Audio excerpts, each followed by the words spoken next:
الحمد لله رب العالمين والعاقبة للمتقين والصلاة والسلام على خاتم النبيين أما بعد فأعوذ بالله من الشيطان الرجيم بسم الله الرحمن الرحيم پڑھیے صلاۃ والسلام علیک یا رسول اللہ وعلى آلك وأصحابك يا حبيب الله الصلاة والسلام عليك يا نبي الله وعلى آلك وأصحابك يا نور الله نويت سنة الاعتکاف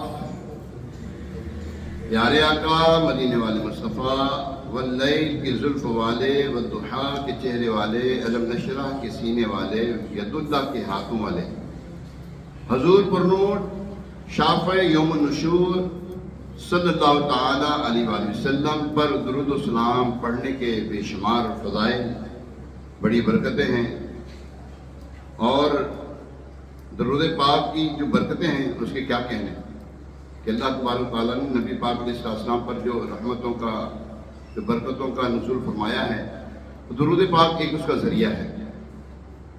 اللہ پاک کے آخری نبی مکی مدنی عربی قرشی ہاشمی مطلبی صلی اللہ تعالیٰ علیہ وآلہ وسلم پر درود و سلام پڑھنے کے بے شمار فضائل ایک فضیلت میں آتا ہے، جو بندہ روز جمعہ مجھ پر 200 مرتبہ درود پاک پڑھے اللہ پاک اس کے 200 سال کی گناہ بخش دے گا۔ اور ایک اور حدیث مبارکہ میں یہ ہے زینوا مجالسکم بالصلاۃ علی فإن صلاتکم علی نور لکم یوم القیامہ او کما قال علیہ السلام، یعنی تم اپنی مجلسوں کو مجھ پر درود پاک پڑھ کر آراستہ کرو، کیونکہ تمہارا مجھ پر درود پڑھنا بروز قیامت تمہارے لیے نور ہوگا۔ سبحان اللہ سبحان اللہ۔ اللہ کریم ہمیں بھی کثرت کے ساتھ محبوب ذیشان صلی اللہ تعالیٰ علیہ وآلہ وسلم پر درود و سلام پڑھنے کی توفیق عطا فرمائے۔ آئیے ایک مرتبہ صلح برکت کے لیے، باعث رحمت کے لیے حضور علیہ السلام کی ساری امت خصوصاً اس ہفتے میں جو دنیا سے رخصت ہوئے مسلمان کے سارے ثواب کے لیے درود پاک پڑھ لیتے ہیں۔ صلاۃ والسلام علیک یا رسول اللہ وعلی آلک واصحابک یا حبیب اللہ، صلاۃ والسلام علیک یا نبی اللہ وعلی آلک واصحابک یا خاتم النبیین۔ پیارے محترم سامعین، آج جمعہ المبارک 20 فروری 2026 بمطابق 2 رمضان المبارک 1447 سن ہجری، دوسرا روزہ ہے، اللہ پاک کا کرم ہے، پہلا جمعہ ہے۔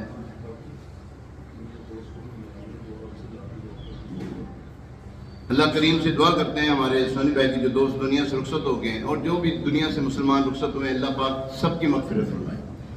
ہمارے خاندان میں، ہمارے چھوٹے بڑے، ہمارے سسرالی رشتہ داروں میں، ہمارے جاننے والوں میں اس مسجد کے جو نمازی دنیا سے رخصت ہو گئے، اللہ کریم سب کی مغفرت فرمائے۔ تو پیارے اور محترم صاحب، جمعہ کا پیارا پیارا دن ہے اور رمضان شریف ہے، سب نے روزہ گھر میں پہلا روزہ کھولا ہے ماشاءاللہ۔ اللہ کریم ہمیں مدینے میں رمضان دکھائے، وہاں کی سحریاں افطاریاں دکھائے، وہاں کی عبادت دکھائے، وہاں پہ آ کر جو ہے ہمیں صفا مروہ کی صحیح بھی نصیب فرمائے، تو ہمیں مطاف میں طواف کعبہ بھی نصیب فرمائے۔ آج حضرت صالح علیہ السلام کی قوم نے جو حضرت صالح علیہ السلام کے ساتھ، اللہ کے نبی کے ساتھ معاملہ کیا، اس کے بارے میں ذرا کچھ سنیں گے، اور پھر انشاءاللہ تبارک تعالیٰ اس کے مطابق ہم اپنے اعمال کو دیکھیں گے، ہم کیا کر رہے ہیں، وہ کیا کرتے ہیں، ان کے ساتھ کیا ہوا، ہم کیا کرتے ہیں، ہمارے ساتھ کیا ہو رہا ہے، پچھلے زمانے کی پچھلی قوموں کی باتیں ہوں۔ اور آج ایک ایسا واقعہ ہم سنیں گے، ایک ایسی قوم کے بارے میں جو لمبا قد رکھتے تھے، پھر اللہ کریم نے اس قوم کو ایسا کمال دیا تھا کہ وہ پتھروں کو اپنے ہاتھوں سے تراش لیتے، بڑے بڑے مکان بنا لیتے۔ نہ جانے کون سی مشینری تھی، جی ہاں ان کے پاس کوئی ایسی مشینری، اللہ اکبر، کے ہاتھوں سے پہاڑوں کو تراش کر جو ہے وہ گھر بنا لیا کرتے تھے، مکان بنا لیا کرتے تھے، اور وہ ان کے ہاتھوں میں ایسا لگتا تھا کہ پہاڑ موم۔ یہ بات ہے قوم سمود عرب کے ایک قبیلے کا نام ہے، سمود جو ہے ایک عرب کے ایک قبیلے کا نام ہے، جو ایک قول کے مطابق یہ نام ان کے جد اعلیٰ سمود بن عاد بن اوس بن ارم بن سام بن حضرت نوح علیہ السلام کی نسبت سے رکھا گیا ہے۔ انہیں عاد ثانیہ بھی کہا جاتا ہے، لیکن یہ قوم سمود اور عاد سمود کے نام سے زیادہ معروف ہے۔ حضور پرنور علیہ الصلوۃ والتسلیم سفر تبوک کے دوران صحابہ کرام علیہ رضوان کے ساتھ اس مقام سے بھی گزرے۔ اس مقام کو مدائن صالح بھی کہا جاتا ہے۔ آج بھی دنیا بھر سے لوگ جا کر اس مقام کو دیکھتے ہیں تو عقل حیران ہو جاتی ہے کہ اتنے بڑے بڑے دروازے، اتنے بڑے بڑے مکان، اور 5000 سال، جی ہاں، آلموسٹ 5000 ایئرس اگو اس مقام کو ہو چکے ہیں۔ تو اس وقت کون سی ایسی مشینری تھی، اس وقت کون سی ٹیکنالوجی تھی کہ اتنے بڑے بڑے پہاڑوں کو کاٹ کر اتنے بڑے بڑے گھر بنا لیا کرتے تھے۔ یہ تصور جمائیں آپ کہ ایک قوم ایسی گزری ہے 5000 سال پہلے جو اتنی طاقتور تھی۔ آج تو مشینری ہے نا، پتہ لگتا ہے جناب بڑی بڑی بلڈنگیں بن رہی ہے، وہ برج خلیفہ بن رہا ہے، وہ یہ بن رہا ہے، وہ فلاں بن رہا ہے، وہ فلاں بن رہا ہے۔ لیکن اس سے بھی حیران کرنے والی چیزیں یہ ہیں کہ ان کے پاس مشینری کوئی نہیں ہوتی تھی، ہاتھوں سے اپنے یہ کام کر، بڑے بڑے قداور ہوا کرتے تھے یہ لوگ۔ اللہ تعالیٰ نے اس قوم کو انتہائی زرخیز زمین عطا کی تھی، جس کی وجہ سے ان کی فصلیں خوب ہوتی تھی، باغات سرسبز و شاداب ہوتے تھے، اور پھولوں اور پھلوں اور میووں سے لدے رہتے تھے۔ فن تعمیر میں ان کا کوئی ثانی نہیں تھا، سب تراش خراش کر کے پتریلی چٹانوں پر نہایت خوبصورت روشن ہوادار مضبوط اور بلند و بالا مکانات بنا لینا ان کے تعمیراتی ہنر و کمال کا منہ بولتا ثبوت تھا۔ آج بھی عرب شریف میں ان کی بستیوں اور تعمیر شدہ مکانات کے آثار موجود ہیں، جنہیں دیکھ کر جنہیں مدائن صالح کہا جاتا ہے، اور اس جگہ کی حالت واقعی عبرت کا منظر پیش کرتی ہے۔ آپ وہاں پہ لوگ جاتے ہیں نا، بھائی صاحب وہاں پر ایک روح کا عالم ہے اور بڑے بڑے مکان کھڑے ہوئے ہیں، وہ سیدھا ہیں، ٹوٹے ہوئے مکانات ہیں، جیسے یہاں پر کوئی رہتا ہی نہیں تھا۔ ایسا ہو گیا، جبکہ وہاں پر لہلہاتے باغات تھے، لہلہاتے کھیل کھلیان تھے وہاں پر، لیکن اب وہاں پر کچھ ایسا نہیں ہے، وہاں پر عبرت ہی عبرت ہے۔ اللہ اکبر، اللہ اللہ۔ آل سمود اللہ تعالیٰ کی وحدانیت پر ایمان رکھتے تھے اور اس کے عبادت گزار بندے تھے۔ نیز قوم عاد کا عبرت ناک انجام بھی ان کے پیش نظر تھا۔ یہ تو صالح علیہ السلام کی بات کر رہے ہیں نا۔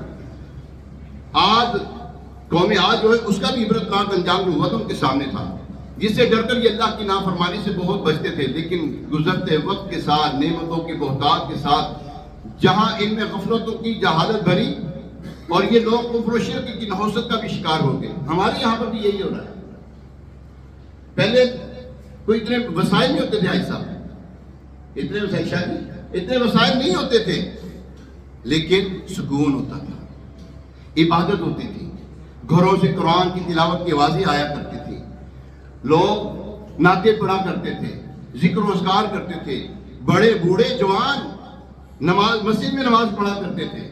یعنی کہ اس پہلے کا اب 40-50 سال پیچھے چلے جائیں، زیادہ دور نہیں جائیں، 40-50 پیچھے چلے جائیں، ایسا ماحول ہوتا تھا، سکون ہوتا تھا، ایسا جس کو کہتے ہیں سکون ہونا۔ اب بھی ہے لیکن بے چینی کے ساتھ ساتھ ہے، سکون ہے لیکن بے چینی کے ساتھ ساتھ ہے۔ انہوں نے کفر و شرک کی نحوست کا جو ہے نا لبادہ اڑنا شروع کر دیا۔ چنانچہ ایک عرصے کے بعد ان لوگوں نے پتھروں کی تراش خراش کر کے عجیب و غریب شکلوں کے بت بنانے شروع کر دیے، مختلف ان کے نام رکھے گئے اور خدا کا شریک ٹھہرایا۔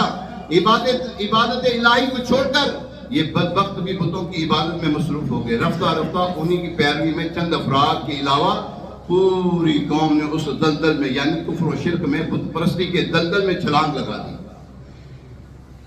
نافرمانی چھوٹی ہو یا بڑی، نافرمانی ہوتی ہے۔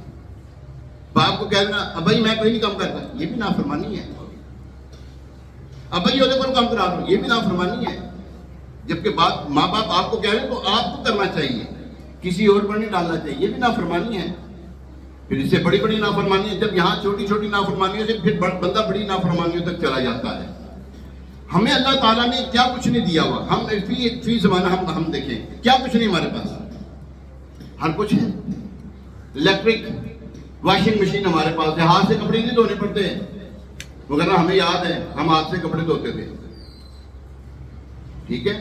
اچھا وہ ڈنڈے مار مار کے کپڑے دھویا کرتے تھے ہمارے جو ہے نا گھر میں. آپ کے بھی ایسے ہی ہوتا تھا. ٹی وی کسی کے گھر میں نہیں ہوتا تھا. آج بڑی بڑی LCDs لگائی جاتی ہیں. آج پہلے سل کے اوپر جو ہے وہ مسالے بنایا جاتے تھے, آج گرائنڈر کے اندر سارا کچھ ہو رہا ہے. پہلے مٹی کے برتنوں میں کھانے پکائے جاتے تھے, آج جناب پریشر کوکر نے جگہ لے لی ہے. یعنی کہ ہم جدت کی طرف ہیں. روٹی پکانے والے بھی آلات آ گئے ہیں, آٹا گوندنے والے بھی آلات آ گئے ہیں. عورت کیا مرد بھی جو ہے نا وہ کیا ہو گئے ہیں, آرام طلب ہو گئے ہیں.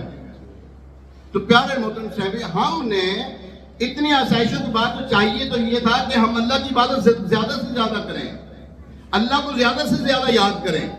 اتنا کچھ ہونے کے باوجود پہلے چھوٹی چھوٹی دکانیں تو جب بڑے بڑے پلازے ہیں ہمارے پاس, پھر بھی ہمارا عبادت میں دل نہیں لگتا. ہمارے پاس بڑے بڑے کام ہیں لیکن پھر بھی دل نہیں لگتا نماز کی طرف. بڑے بڑے ہمارے پاس 20 30 50 ہزار ملازمین ہیں, پھر بھی سکون نہیں ہے ہمیں. وجہ کیا ہے؟ اللہ کی نافرمانی. یاد رکھیں یہ جو نافرمانی ہے یہ کسی بھی مذہب میں کسی کو جائز نہیں ہے. اچھا بھی نہیں سمجھتا کوئی نافرمانی جو ہے نا, اچھا بھی نہیں سمجھتا کوئی نافرمانی کرے. تو انہوں نے اللہ تبارک تعالیٰ کی نافرمانی اس حد تک شروع کر دی کہ انہوں نے اللہ کے ساتھ کسی کو شریک بنانا شروع کر دیا. وہ کیا تھے؟ بت پرستی کرنا شروع کر دی. چند افراد کے علاوہ پوری قوم اس دلدل میں مبتلا ہو گئی.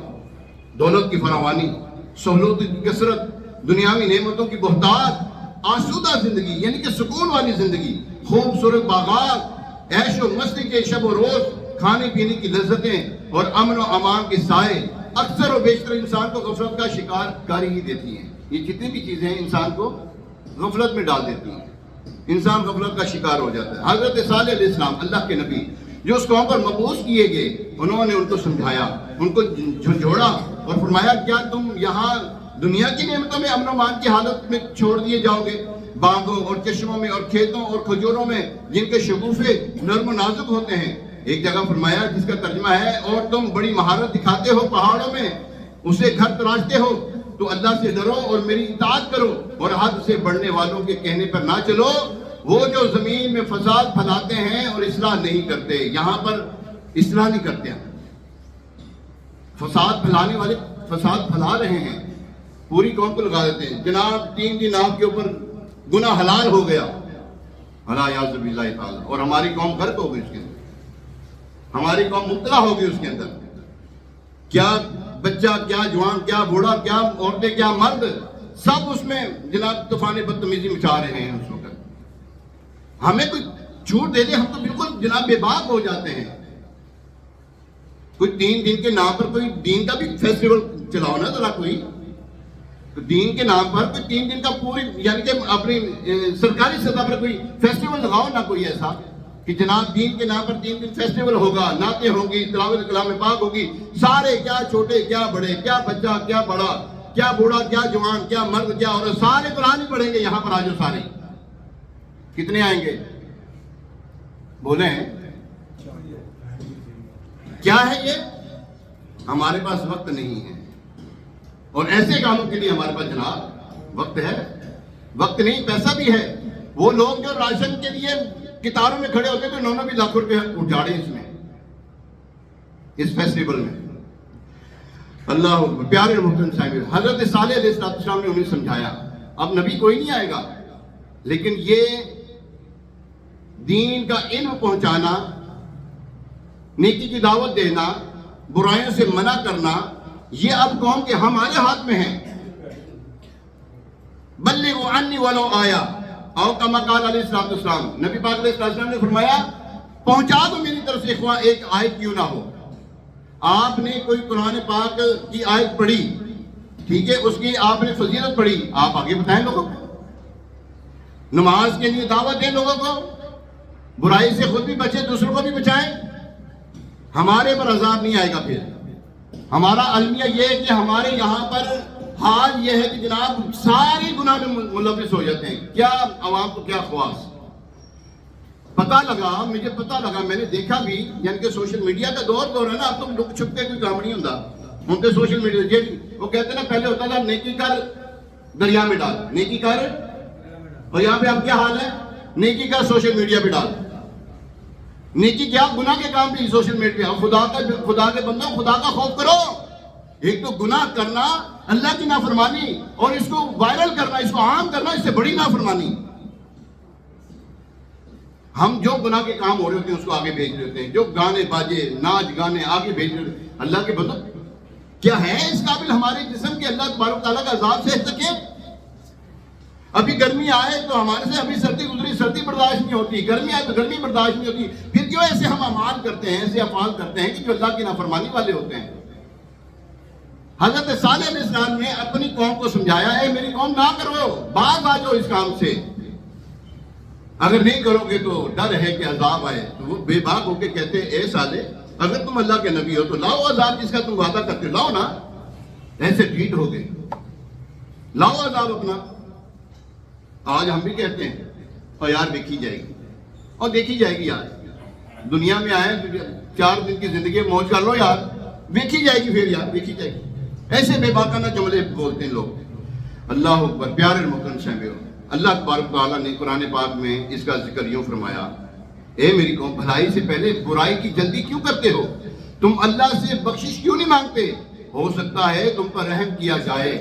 حضرت صالح علیہ السلام کو جھٹلانے کے سبب قوم میں سمود کے علاقوں میں ایک عرصے تک بارش نہ ہوئی، جس سے یہ لوگ قحط میں گرفتار ہو گئے اور بھوکے مرنے لگے۔ ان مصائب کو انہوں نے حضرت صالح علیہ السلام کی طرف منسوب کر دیا اور بدشگونی لیتے ہوئے کہا، معاذ اللہ، ہم تمہیں اور تمہارے ساتھیوں کو منحوس سمجھتے ہیں، معاذ اللہ۔ حضرت صالح علیہ السلام نے ان سے فرمایا، تمہیں جو بھلائی اور برائی پہنچتی ہے وہ تو اللہ کے حکم سے ہے، اور تمہاری تقدیر میں لکھی ہوئی ہے، اور اسی کے ذریعے تمہیں آزمایا جاتا ہے۔ بہرحال پیارے محترم صاحب، اس قوم نے نا ایک عجیب و غریب فرمائش کر دی، عجیب و غریب فرمائش کر دی۔ وہ فرمائش کیا ہے؟ وہ فرمائش کرتی، وہ کہتی ہے کہ اگر آپ واقعی اللہ کے نبی ہیں، اللہ کے رسول ہیں، تو یہ جو پہاڑ ہے نا، پہاڑ، اس کی چٹان سے ایک ایسی اونٹنی نکال دیجیے جو 10 ماہ کی حاملہ ہو، یعنی پریگننٹ ہو، طاقتور ہو، خوبصورت ہو، اور ہر قسم کے عیب اور نقائص سے پاک ہو، اور نکلتے ہی بچہ بھی جنے۔ ہے عقل؟ دیکھو کیسی ڈیمانڈ کر رہے ہیں، کیسی فرمائش کر رہے ہیں۔ اگر تم اللہ کے نبی ہو، اللہ کے رسول ہو، تو یہ جو پہاڑ ہے اس میں سے ایک فربا اونٹنی نکالو، صحت مند ہو، ہر عیب سے پاک ہو، ہر نقص سے پاک ہو۔ ہماری ڈیمانڈیں بھی کیسی ہوتی ہیں، یہ ہو تو یہ کریں گے، یہ ہو تو یہ کریں گے۔ اللہ اکبر، ہائے ہائے۔ اچھا، بچہ نکلتے کے ساتھ ہی بچہ بھی پیدا کرے وہ۔ خیر، حضرت صالح علیہ السلام نے ان سے کہا، اگر میں تمہارا مطالبہ پورا کر دوں تو کیا تم ایمان لے آؤ گے؟ سب نے وعدہ کیا، عہد کیا کہ اگر آپ نے مطالبہ پورا کر دیا تو ہم ضرور اللہ تبارک و تعالیٰ کی وحدانیت اور آپ کی رسالت پر ایمان لے آئیں گے اور بت پرستی چھوڑ دیں گے۔ حضرت صالح علیہ السلام اللہ کے نبی، سچے نبی، آپ نے ہاتھ اٹھایا، اللہ کی بارگاہ میں دعا کی اور ایک چٹان کی طرف اشارہ کر کے فرمایا۔ اسی وقت چٹان پھٹی، چٹان پھٹتی ہے اور اس میں سے ایک انتہائی خوبصورت، تندرست، اونچے قد والی حاملہ یعنی پریگننٹ اونٹنی باہر نکلتی ہے، اور باہر نکل کر اس نے بچہ بھی جنا۔ یہ کیسا عظیم معجزہ تھا کہ پہاڑ شق ہوتا ہے، پھٹتا ہے، اندر سے اونٹنی بھی نکل رہی ہے، ہر طرح کے نقص پاک بھی ہے، اور وہ بچہ بھی دیتی ہے۔ حضرت صالح علیہ السلام کا یہ حیرت انگیز اور عظیم الشان معجزہ دیکھ کر جندہ نامی ایک سردار تو ایک خاص لوگوں کے ساتھ آپ علیہ السلام پر ایمان لے آیا، جبکہ دیگر لوگ اپنے دیگر سرداروں کے بہکاوے میں آ کر اپنے وعدے سے پھر گئے اور ایمان لانے سے انکار کر کے کفر پر ہی ڈٹے رہے۔ یہ جو تھا نا، کیا نام ہے، فرعون جو تھا نا، حضرت موسیٰ علیہ السلام اس کو نا سمجھانے کے لیے جایا کرتے تھے، اس کو سمجھاتے تھے بار بار۔ اس کا ہے نا ایک چیلا تھا، اس کا دوست تھا وہ۔ حضرت موسیٰ علیہ السلام نے ایک مرتبہ جب حضرت موسیٰ علیہ السلام نے جب فرعون کو سمجھایا نا، فرعون کی نا سمجھ میں بات آئی کہ یار جو موسیٰ کہہ رہے ہیں میں ان کی بات کو مان لیتا ہوں۔ وہ بات کیا تھی؟ فرمایا تو اگر ایمان لائے، اللہ نے یہ فرمایا تو اگر ایمان لائے کبھی تو زندگی میں بوڑھا نہیں ہوگا، کبھی تو یہ کبھی کوئی تکلیف نہیں دیں گے، اور تیری بادشاہت ہمیشہ رہے گی جب تک تو رہے گا، جب چاہے گا تجھے اسی وقت موت آئے گی۔ اس طرح کی جو ہے نا اس کو کہا، اس کو سمجھ میں آ گئی. لیکن جو اس کا برا دوست تھا نا، اس کا برا دوست، اس نے اس کو ورگلا دیا. وہ پھر دوبارہ اپنے وہ کہنے لگا تو کیا کرنے لگا ہے؟ لوگ تجھے خدا سمجھتے ہیں، تو خود بندگی کرنے لگا ہے. لوگ تجھے خدا سمجھتے ہیں، خدا تجھے سجدہ کرتے، تو سجدہ کرے گا کسی کو؟ اس کے بہکاوے میں آ کر وہ جو فرعون تھا نا دوبارہ اپنی ڈگر پر آ گیا. برے بندے دی صحبت یارو جویں دکان تارا، جویں دکان لوہارا، کپڑے پاویں کنج کنج بے یہ چنگا پہن ہزارا. یاد رکھیں، برا بندہ یار مت، یار بد. یار کہتے ہیں سام کو، اور ایک یار کہتے ہیں دوست کو. یار بد مار کہتے ہیں سام کو. یار کہتے ہیں دوست کو، مار کہتے ہیں سام کو فارسی میں. یار بد مارے بد سے خطرناک ہے. یار بد تیرا ایمان لے لے گا، مارے بد صرف تیری جان ہی لے گا. یہاں پر بھی جو نافرمان سردار تھے، ان کی وجہ سے ان کی قوم جو ہے دوبارہ کفر پر ڈٹی رہی. جب اس اونٹنی کے کچھ معاملات چلنے شروع ہوئے، اب وہ کیا تھے؟ بڑی امیزنگ وہ اونٹنی تھی. یہ اپنے بچے کے ساتھ میدانوں میں چرنے پھرنے لگی. آپ علیہ السلام نے قوم کو اس اونٹنی کے بارے میں چند ہدایات دی. وہ کیا تھی؟ پہلے آپ نے فرمایا اس کو اس کے حال پر چھوڑ دو، یہ اللہ کی زمین میں جہاں چاہے چرتی رہے. دوسرا، اسے برائی کی نیت سے ہاتھ نہ لگانا، نہ مارنا، نہ ہمکانا، اور نہ اسے قتل کرنا. تیسرا یہ کہ ایک دن اونٹنی اور ایک دن تمہاری باری ہے پانی پینے کی. جو دن اونٹنی کا ہے اس میں صرف اونٹنی کنویں سے پانی پیے گی، اور جو دن تمہارا ہے اس میں صرف تم پانی لینے کے لیے آؤ گے. ان ہدایات کے ساتھ یہ بھی تنبیہ کر دی گئی کہ اگر اس ہدایات کو فالو نہیں کرو گے تو اس کے خلاف کیا تو اس کا انجام بڑا خطرناک ہوگا. اس اونٹنی کی پیدائش کے وقت بھی کئی معجزات کا ظہور ہوا، اور وہ اونٹنی کیا تھی؟ نہ کسی کی پیٹھ میں رہی، نہ کسی کی پیٹھ میں رہی، نہ کسی کے پیٹ میں رہی، نہ کسی نر سے نہ کسی مادے سے پیدا ہوئی، نہ حمل میں رہی، بلکہ طریقہ عادیہ کے خلاف جو نارمل روٹین ہے اس کے خلاف وہ پہاڑ کے ایک پتھر سے دفعتاً اچانک پیدا ہوئی. اس کی یہ پیدائش ہی حضرت صالح علیہ السلام کا بڑا عظیم معجزہ تھا. اس کے پینے کے دن اس کے دودھ دھویا جاتا تھا، اور اس کا اتنا دودھ ہوتا تھا کہ تمام قبیلے کو کافی ہو جاتا. جب دودھ دھویا جاتا تمام قبیلے کو کافی ہوتا تھا، اور پانی کے قائم کام ہو جاتا تھا. اب باقی تمام جانور جو تھے نا، اللہ تبارک تعالیٰ کی طرف سے ایسا ہوتا تھا جیسے ان کو منع تھا ایسے جانوروں کو بھی منع تھا. لیکن جانور اللہ کے تابع فرمان رہتے تھے، وہ بھی پانی نہیں پیتے تھے. انسانوں کو تو منع کر ہی دیا تھا، مگر باقی جانور بھی قدرتی طور پر اللہ کے حکم بھی ان کے اوپر تھا. اس دن وہ پانی بھی نہیں پیتے تھے کیونکہ اونٹنی کے پانی کے پینے کا دن تھا. قوم سمود نے حضرت صالح علیہ السلام کی جو احکام تھے، جو انسٹرکشن تھی، کچھ دنوں پر تو عمل کیا، مگر پھر اپنی چراگاہوں اور مویشیوں کے لیے پانی کی تنگی انہیں محسوس ہونے لگی. تو وہ لوگ اونٹنی کو قتل کرنے پہ متفق ہو گئے. اس کام کے لیے اپنے ساتھی قطار بن صالف کو منتخب کیا، جس نے اونٹنی کو پکڑ کر تیز تلوار سے اس کی کونچے کاٹ ڈالی اور اسے قتل کر دیا.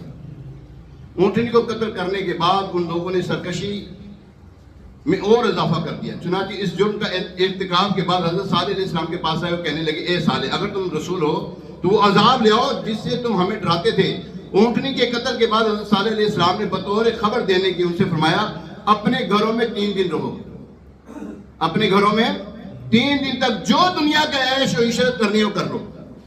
جو دنیا کی عیش کرنا ہے نا تم نے وہ کر لو. ہفتے والے دن تم پر عذاب آ جائے گا، اور اس کی علامت یہ ہوگی کہ پہلے دن تمہارے چہرے زرد ہو جائیں گے، دوسرے دن سرخ، اور تیسرے دن بلیک یعنی سیاہ ہو جائیں گے. پھر اگلے دن عذاب نازل ہوگا، اور یہ ایسا وعدہ ہے جو کسی صورت غلط ثابت ہونے والا نہیں. تو 9 افراد معاذ اللہ ایک اور پلان بنانا شروع کر دیا. کیا تھا کہ حضرت صالح علیہ السلام کو ہی شہید کر دیا جائے، انہیں کو قتل کر دیا جائے. اللہ اکبر.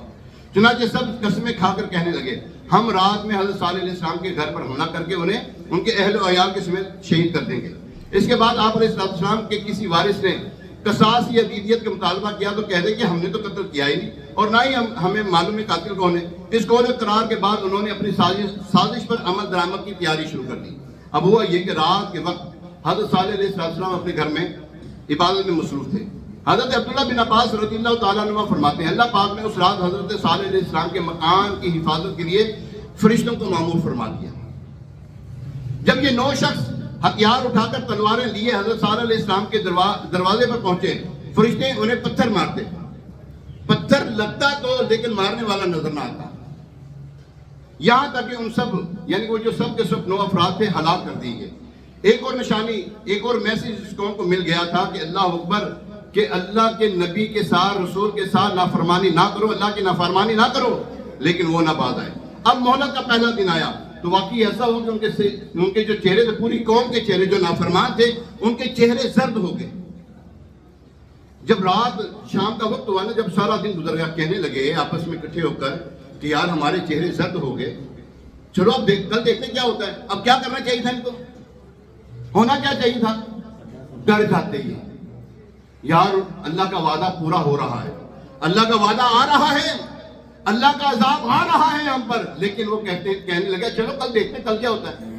دوسرا دن ہوا، ان سب کے چہرے ریڈ ہو گئے، سرخ ہو گئے۔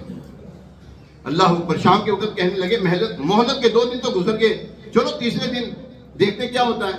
اب تیسرے دن بلیک ہو گئے، ان کے چہرے کالے سیاہ ہو گئے۔ شام کے وقت کہنے لگے کہ حضرت صالح علیہ السلام کی دی ہوئی مہلت تو ختم ہو گئی، یعنی اب جب تک جو کچھ انہوں نے کہا تھا وہ تو سچ ہو گیا۔ چوتھے دن ایسی بدبختی کی ان بدبختوں نے خوشبو لگائی، یعنی کہ نہائے دھوئے، کپڑوں کو خوشبو لگائے، بہترین کپڑے تیار کیے، یعنی کہ پہنے انہوں نے، خوشبو لگا کر تیار ہوئے اور بیٹھ کے انتظار میں۔ استغفر اللہ الیاذ باللہ تعالی۔ اب انتظار کر رہے ہیں کہ ان کی بدبختی کا عالم دیکھیں، دیکھتے کون سا عذاب آتا ہے۔ اب چہرے کالے ہوئے ہیں مگر لگتا ہے ان کے دل بھی کالے ہو گئے تھے۔ عذاب کے منتظر ان احمقوں نے صبح ہوتے ہی ایک ہولناک قسم کی چیخ اور کڑک کی آواز سنی، زمین زلزلے سے دہل گئی۔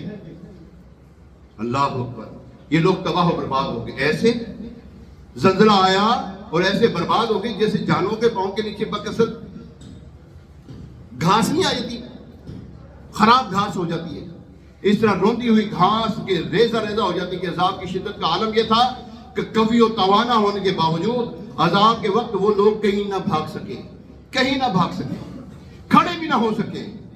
یہ ہائے ہائے یہ کرتے ہوئے ہلاک ہو گئے۔ شرک و معصیت ان کے کچھ کام نہ آئی۔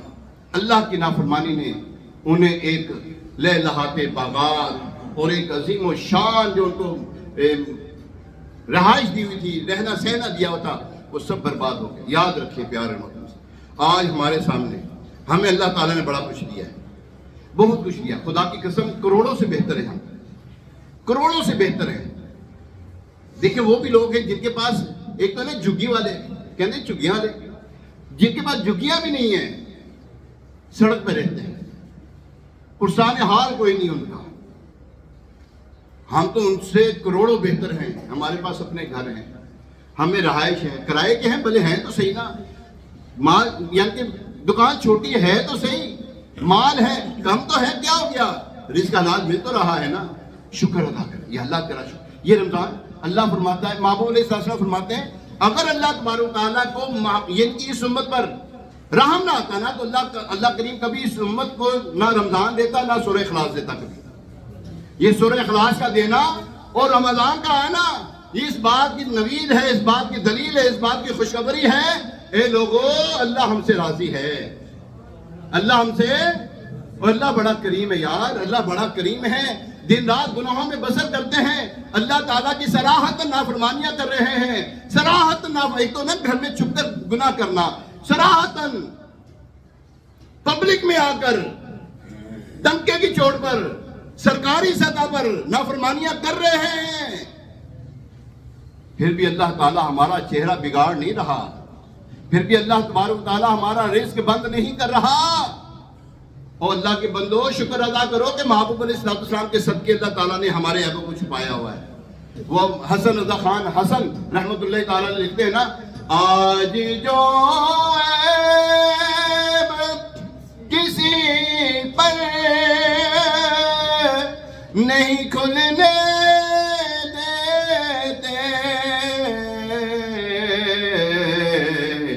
کب وہ چاہیں گے میری حشر میں رسوائی ہو، کب وہ چاہیں گے میری حشر میں رسوائی ہو۔ میں کہتا ہوں، میں اپنے آپ بارے میں کہتا ہوں، میں اللہ کی جتنی بھی ایمان والے ہیں مسلمان سب سے گناہ گار میں، آپ سب میرے سے اچھے ہیں، آپ سب میرے سے بہتر ہیں۔ ہم اللہ تبارک تعالیٰ کی رحمت اور اس کے فضل کے بغیر ایک لمحہ نہیں گزار سکتے، ایک سانس بھی نہیں لے سکتے۔ ہمیں نہیں چاہیے وہ سانس، ہمیں وہ لمحہ نہیں چاہیے۔ ہم اللہ اور اس کے رسول کے ہونا چاہتے ہیں۔ اللہ اور اس کے رسول کے ہونے کے لیے اللہ نے ہمیں یہ رمضان کا مہینہ عطا کیا۔ اے لوگوں، یہ رمضان کا مہینہ پیارا پیارا مہینہ ہمارے درمیان آیا، یہ برکتوں والا مہینہ۔ جمعہ کی ہر ساعت میں، ہر گھڑی میں اللہ تعالیٰ 10 لاکھ گناہ گاروں کو جہنم سے آزادی کے پروانی جاری کر رہا ہے، ہر لمحے میں۔ اوہ ابھی بھی مغفرت نہیں چاہنی، اب بھی ہم نے سستی کرنی ہے یار۔ 11 مہینہ کمایا کہ نہیں کمایا؟ اب بولو صحیح، اب میں کہنا لگا تھوڑے کو، دسو تو صحیح، کمایا ہے نا؟ ایک مہینہ یار عبادت میں گزار لو یار، کوئی بات نہیں، خیر ہے، ایک مہینہ عبادت میں گزار لو یار، مسجد میں پڑھ جاؤ یار، آپ کی مسجد آپ کے لیے کافی ہوگا۔ گھر والوں کو کہہ دیں میں مسجد گوا، پورا مہینہ میں نے مسجد میں رہنا ہے، پورا مہینہ۔ اچھا بتاؤ، عید کے دن نئے کپڑے پہنا فرض ہے؟ جی بولو۔ حضرت عمر رضی اللہ تعالیٰ عنہ عید والے دن رو رہے ہیں، عید والے دن رو رہے ہیں، دروازہ بند ہے، رو رہے ہیں۔ عرض کی یا امیر المومنین، آج تو خوشی کا دن ہے، آج تو شادیانی کا شادمانی کا دن ہے اور آپ رو رہے ہو۔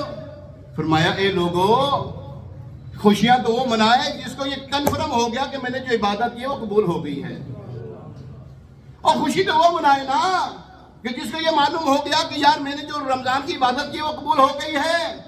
ہم کیا عبادت کرتے ہیں؟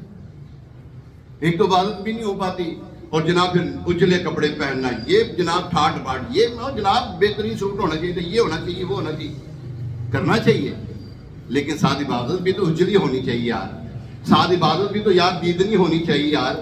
دیکھو کراچی میں یہ فیضان مدینہ جو ہو ٹاؤن میں ہزاروں کی تعداد میں لوگ 30 دن کا اعتکاف کر رہے ہیں، یہ بھی تو مسلمان ہیں، یہ بھی تو ہیں یار، ان کا بھی کاروبار ہوگا، ان کا بھی گھر بار ہوگا، ہم کیوں نہیں کرتے یار؟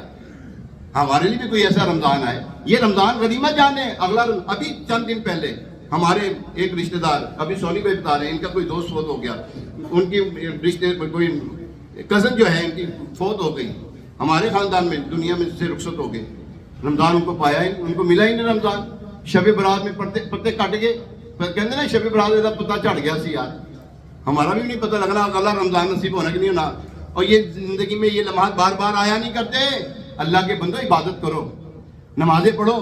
یہ جتنے بھی نمازی، وہ جو رمضان کے نمازی ہیں، میں ان سے عرض کروں گا خدا را یار سارا سال ہی ہماری مسجد کی زینت بنے رہو، یہ تمہاری مسجد ہے یار، اپنی مسجد کی زینت بنے رہنا چاہیے۔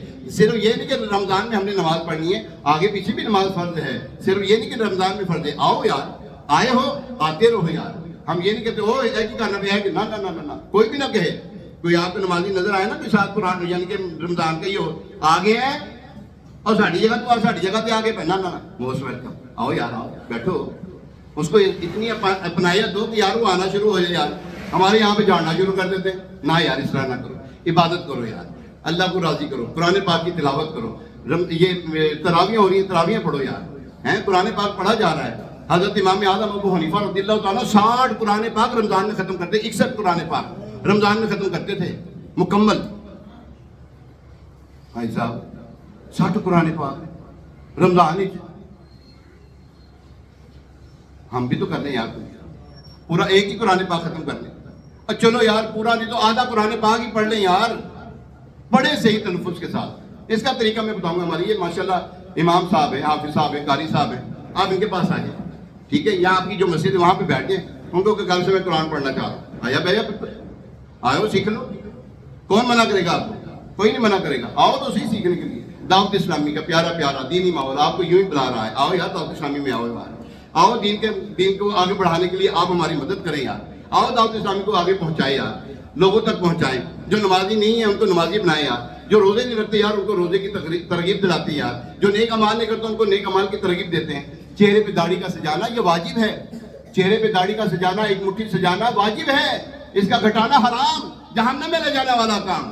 آپ روزے سے ہیں لیکن داڑھی مڈانے حرام کام ہو رہا ہے، رمضان میں بھی حرام کام، اللہ اکبر، رزق حلال ہم چھوڑ رہے ہیں، دن کے وقت رزق حلال نہیں کھا رہے اور حرام کام کر رہے ہیں۔ الیاذ باللہ تعالیٰ، کیسی یہ ہماری منطق ہے یار؟